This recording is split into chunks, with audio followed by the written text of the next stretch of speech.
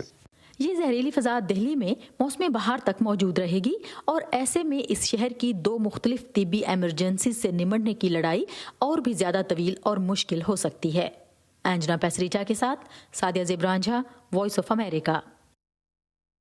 شکریہ کورونا سے متاثرہ مریضوں کا علاج کرنے والے ڈاکٹروں کا، اپنی صحت خطرے میں ڈال کر کام جاری رکھنے والے نرسنگ اور پیرامیڈیکل سٹاف کا، شکریہ پولیس اور سیکیورٹی اداروں کے اہلکاروں کا، فلاحی اداروں اور رضاکاروں کا، درس و تدریس کا سلسلہ جاری رکھنے والے اساتذہ کا، شکریہ حکومتی اہلکاروں کا، صحافیوں کا، اور آپ سب کا، کیونکہ ہم سب مل کر اس وبا کو ہرائیں گے۔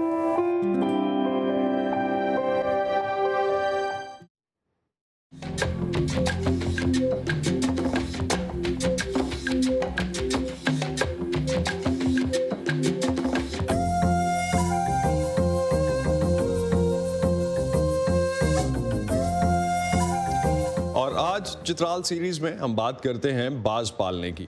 عموماً اب یہ جو شوق ہے زیادہ تر مشرق وسطیٰ میں زیادہ مقبول ہے، لیکن چترال کے شاہی خاندان اور یہاں کے حکمرانوں نے تاریخی طور پر باز پالنے کی سرپرستی کی، جس کی وجہ سے باز پروری چترال کی ثقافت میں رچ بس گئی۔ لیکن وقت گزرنے کے ساتھ ساتھ اب یہ شوق چند افراد تک ہی محدود رہ گیا ہے۔ اس ختم ہوتی ہوئی روایت کے بارے میں وائس آف امریکہ کے عمر فاروق ہمیں مزید بتا رہے ہیں۔ چترال میں باز پروری یعنی باز پالنے کا رواج صدیوں پرانا ہے۔ کچھ تاریخ دانوں کے مطابق منگولوں کی یہاں آمد سے اس روایت کی ابتدا ہوئی۔ یہاں کے باشندے شکار کے لیے باز کا استعمال کرتے رہے ہیں۔ چترال کے علاقے بونی سے تعلق رکھنے والے آقا جان باز سے شکار اور اس کی تربیت دینے کے ماہر ہیں۔ یہ چڑیا نہیں ہے، چڑیا ہیں، یہ باٹر ہیں، اس قسم کے اتنے وزن کے پرندوں کے ساتھ یہ ملاقات کرتا ہے، مقابلہ کر سکتا ہے۔ آغا جان کو یہ شوق اپنے باپ دادا سے ورثے میں ملا۔ وہ بتاتے ہیں کہ کئی دہائیوں پہلے لوگ باز اڑانے اور اس کے ذریعے شکار کرنے کے مقابلے کرتے تھے۔ آج بھی یہاں باز تحفے کے طور پر دیے جاتے ہیں۔ نہیں، خرید فروخت یہ نہیں ہوتا ہے، یہ گفٹ کرتے ہیں۔ اگر یہ علاقہ کوسٹ میں میرا ایک رشتہ دار ہے یا میرا دوست ہے، اس کے پاس وہ نہیں ہے، وہ اگر وہ مانگا تو ہم اس کو اسی طرح دیں گے، کوئی وہ پیسے کے بنے، ویسے مجھے بھی ایسے وہ مل جائے گا۔ یہ باز کی چھوٹی نسل ہے، جبکہ اس سے پہلے لوگ بڑی نسل کے شہباز بھی پالا کرتے تھے، مگر اس کی خوراک اور تربیت پر خاصی رقم خرچ کرنی پڑتی تھی۔ وقت کے ساتھ شکار کے لیے باز کی جگہ بندوق نے لے لی۔ رائفل سے جو کرتے ہیں اس کو نسل کشی ہوتا ہے وہ تو یہ تو جو سیزنی چیز یا خود بھی سیزنی ہے اور وہ چھوٹے پرندے بھی سیزنی ہیں، یہ ان کا اس کا اور کچھ کھانا ہے نہیں۔ حکومت کی طرف سے بڑے شہباز پالنے اور ان کا شکار کرنے پر پابندی عائد ہے۔ آغا جان کے بچوں کو بھی اس میں کوئی دلچسپی نہیں، مگر یہ چھوٹا شہباز پال کر آغا جان اپنا شوق اور اپنے باپ دادا کی روایت کو زندہ رکھے ہوئے ہے۔ عمر فاروق، وائس آف امریکہ، چترال۔ یہ تھا آج کا ویو 360۔ اسٹے سیف اور پروگرام پر اپنے فیڈ بیک کے لیے آپ آ سکتے ہیں facebook.com/VOA اردو کے پیج پر۔ اس کے علاوہ ٹویٹر اور انسٹاگرام پر ہمارا ہینڈل ہے @urduvoa۔ اب تک کے لیے اتنا ہی۔ اسد اللہ خالد کو اجازت دیجیے، خدا حافظ۔